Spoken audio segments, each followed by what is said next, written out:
Okay. One of the main weapons you can use in Days Gone is the shotgun. So what I got here is a Mossberg 500. We put 5 rounds on target, then reload, put another 5 rounds on target. We'll see how long it takes. I predict this to be very slow with the reloads.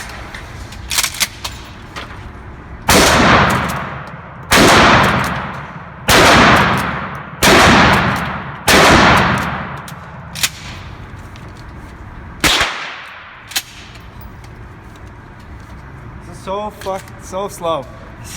Just like in the game, you'd be overrun by now. So slow.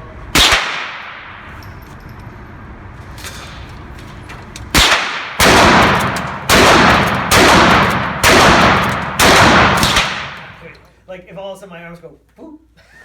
They won't notice. All right, so one of the last things that we tested was the firearms reality check for the pistol, rifle, and shotgun versus the freakers. And I think we were both surprised. I thought the pistol would be one of the better firearms, and I believe the shotgun would be better. Shotgun failed miserably in our testing. Very miserably. Let's talk about that, actually. So against the horde, rate of fire, we both agreed would be very important to take out as many of the freakers as possible, correct? And there's never less than a dozen of them coming at you at any one time.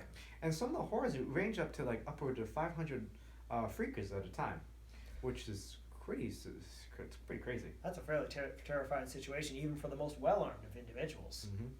So with the shotgun, what do we calculate our rate of fire to be with the reloads? Yes, so on a typical shotgun, 12-gauge pump, which is what most people would find in a post-apocalyptic world, it's a 5-round mag. Fairly conservative, not anything really special. But we were able to do our testing and figure out that we were doing 12 rounds every minute. Now, you may say, well, that's a round every 5 seconds. That's not bad. Well, no. You were actually able to fire 5 rounds in as many seconds. So that was 1 round per second. The problem came is when you had to reload. How long did that take you? I think it took me like 19 seconds to reload the shotgun. And I do want to touch on this a little bit. There are some better techniques to reloading the shotgun. For instance, I had it portrayed as Deacon did it in the game, where he just took 1 round, put in the shotgun, took another round out of his pocket, put in the shotgun. There are better techniques. For example, a lot of the competition shooters, they have special holders on the belt that hold the shells as such. So when they load the rounds, they hold 4. I can demonstrate this real quick. And that's 4 rounds. But for the purpose of what we were doing, we were trying to imitate Deacon, and he didn't do it as such, so we did not experiment as such. Mm-hmm. Here is our target. For the shotgun, we were shooting 12-gauge slugs. We had an accuracy rate of 70% at 15 feet, and you can see the holes were quite devastating. I did have some trouble controlling it, however, in comparison to the other firearms, which, as we saw, decreased my accuracy rating. You were rearing quite back after every one of those fireballs came out of that gun. It's a pretty big round. Very, very. But the lethality cannot be argued with. Mm-hmm. And especially if you get proper shot placement. Let's move on to the pistol. I thought the pistol might be better. However, here's our target for the pistol. You can see I hit the target. However, I had an accuracy rate of 95%. And you can see I had 2 flyers, and the grouping was a lot wider than I thought it would be, because I was trying to shoot as fast as possible. However, what was our rate of fire with the pistol, Matt? Well, in our test, we only had a 10-round mag to do with, but in the game, Deacon has a 15-round, so we had to do some math here. But all in all, we were able to average out to about 90 rounds per minute, which is fairly respectable for such a small firearm.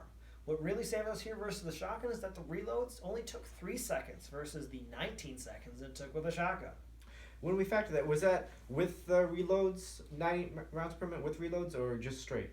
That is 90 with reloads, because that would be the most realistic situation in the game and in real life. That's significantly faster. Now, if you fumble a magazine, that may be your doom. Yeah, who knows? The last thing we tested was the rifle, which you can see here. Here's our target here. For the rifle, we had 100% accuracy rating at 15 feet. You see the groupings much tighter. What was our rate of fire for that? It exceeded what we got with the pistol. Now, again, same with the pistol. We did a 10-round magazine dump with a mag change to get us back to starting position. Now, for the rifles that we typically find, they're about 30-round mags, which is fairly typical, and you'd want to carry as many rounds as possible. So, given that, we had to, again, do some math. But we were able to come out to a respectable 102 rounds per minute, so in excess of the pistol. So, yeah. I think there are definitely some advantages to consider that we hadn't thought of before. For example, the pistol it's just not as a stable platform as a long rifle to shoot, and I think the rifle can touch someone a heck of a lot farther than the pistol and the shotgun, which if you're facing hundreds of freakers, that's something you'd want, I'd assume. About to say, if I'm going to engage a freaker horde, I don't want to have to charge them to take them out. I don't want to have to look at them from 10 feet away and say, okay, now I can hit you. I want to be able to sit back at a couple hundred yards and wait for them to come to me. I agree, or be able to run if that's the best option there. I don't like freakers. Do you like freakers? I do not like freakers. I think one of the things that also needs to be taken into consideration is the user skill with these firearms that we tested. We're just two average Joes. We're just trying to do a little bit of science here for you, but obviously someone that's really skilled with these firearms could do better. But for us, average Joes, your mileage may vary. Yeah, your mileage may vary. You could be friggin' Arnold Schwarzenegger running and gunning with the best of them, or you could be... Oh, what's a good example here? Someone that sucks. I don't know. You could be a noob at it. Yeah. Another thing that we tested was the melee weapons. And the ballistic gel got destroyed. And the weapons, they held up just fine. As we kind of expected. Because these axes, machetes, the hatchets, they're meant for like tougher substances, tougher targets, like wood, for example. However, Matt, you brought up a good point about our possible flaw in our testing. Right, the lack of bone matter. Freakers are what was humans. We all have bones in us. We're not just globs of skin running around. Bone is actually a very hard substance, very strong.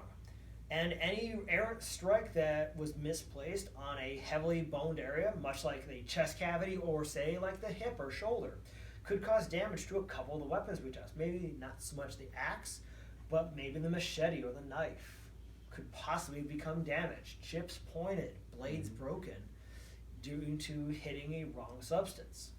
Yeah, bones are pretty dense, so it's possible. However, for our test purposes, these weapons would break within like 5 to 10 strikes of hitting a freaker during the gameplay, which we did not find. No, in our durability test, every single weapons was able to survive 5 successive hits to the ballistics gel without even a hint of damage. So I think we can say this one was a fail. Correct. This one was also reality checked. Mm-hmm. Speaking of which, what do you think would be the best firearm to use for the freaker horde? I think we've been able to heavily decide. I think we come to the conclusion that the rifle would probably be the best one. It had the highest rate of fire, it has the largest cartridge, and was most accurate. Granted, not to mention the furthest range, too. Furthest range, correct. Now, you are carrying something that is much heavier. Pistols weighs about 2 pounds. The rifle is going to be upwards of 10. I think this particular rifle that we were firing was about 7 pounds, if I'm not mistaken.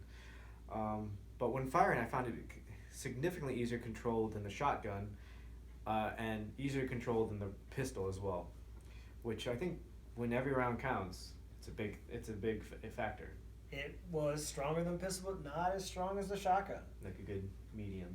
It's a nice medium. You want to have balance when you're coming into a variety of circumstances. Agreed. You can't have an arsenal on your back. check at all times. Agreed. As we've discovered, Which may be another video at some other time. but that is for a future reality check. And the last thing we did was the silencer. I was surprised. I thought the silencer would be significantly quieter than what we discovered it to be. What are your thoughts on that? I think the silencer did what it was supposed to. It suppressed an already loud noise, but it was only went down to 140 decibels. And if anyone has an estimate to what that's about a chainsaw going off next to your ear. That's still pretty loud. So with post-apocalyptic world like US, you're not looking at a bustling metropolis of noise and clatter. You're in the middle of nowhere among the silence. You'll draw every freaker from miles anytime you let up a round. Agreed. I mean, when we were shooting at the range, you could just hear it echoing, and it carried for a while. So I think it's safe to say that in our testing, the silencer it failed our testing. That also got a reality check. I agreed. Well, I think that's all the time we got for today's episode. Hopefully we'll have some more. If you want, please like or subscribe to our channel. And also, if you want to see anything or game myths that you're curious about, please write in the comment below. We're interested to hear what you say. All right. Keep on slaying.